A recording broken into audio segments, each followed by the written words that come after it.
A river 2 meter deep and 45 meter wide is flowing at the rate of 3 km/h. What is the quantity of water that runs into the sea per minute? 1 মিনিটে কতটুকু করে? তা আমাদের কি, আমাদের এই তিনটি সংখ্যাকে পরপর গুণ করে দিতে হবে। তার মধ্যে কিলোমিটারটাকে মিটার পার মিনিট করে নিলেই আমাদের উত্তরটা হয়ে যাচ্ছে। তাহলে আমরা 2 ইন্টু কত 45 ইন্টু 3 ইন্টু 1000 ডিভাইডেড বাই 60 হয়ে গেল আমাদের cubic meter per minute, right.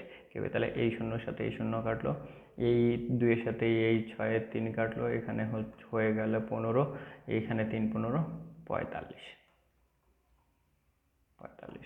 বন্ধুরা একদম সোজা, একদম ইজি, একদম ইজি। আমি শুধু এখানে ভাঙিয়েছি তোমাদের একটু বোঝানোর জন্য। বাকি তোমাদের তিনটে পরপর গুণ করতে হবে, যেহেতু এখানে কিলোমিটার পার আওয়ার আছে, এখানে মিটার পার মিনিট করে নিলেই উত্তরটা একদম জলের মতো চলে আসবে।